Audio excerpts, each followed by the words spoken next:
Have you had the experience that you show up to work first thing in the morning, you have a look at the list of things you have to do, they all seem important, you need to do all of them, but which one do you do first? How do you prioritize with confidence? How do you choose which is the most meaningful, the most important task to do? Welcome to the fifth step of the GTD process called Engage. And in this step, we will discuss about making priority choices so that you can choose with confidence and trust the choice you make. In GTD, there are three models that can help you choose your task. The first model is called the limiting criteria model.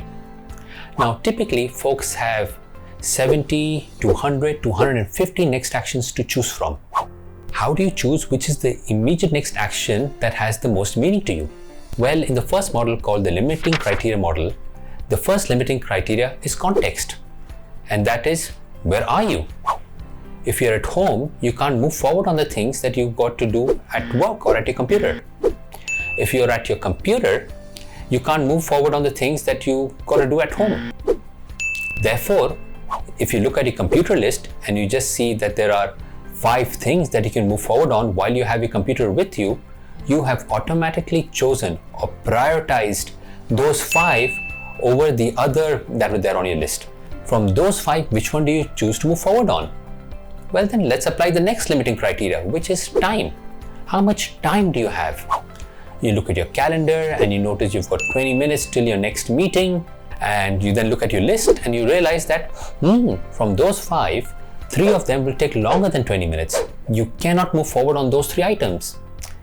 And therefore, you automatically have prioritized 2 from those 5 items from your list. Now, from those 2, in which you are in the context in which you have the time to move forward on, which one do you choose to do? The final limiting criteria that we offer is resources, or what are the resources or energy that you have from those 2 to move forward on? Well, you have an important meeting coming up in the next 20 minutes and you want to reserve your brain power and your energy for that. So you select the lighter task, perhaps sending a few update emails or follow-up emails that doesn't require much to think about.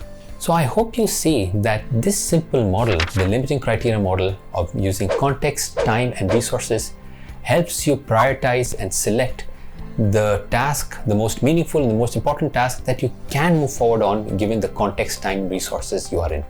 But if it's the case that there is more than one task for which you are in the right context, you have the time and you have the resources for, then how do you select which task to do? Well, for that, Getting Things Done introduces yet another model called the horizons of focus. And that's what I will cover in the next video. Till then, I hope you found this useful and I look forward to see you at my next video. Take care. Goodbye.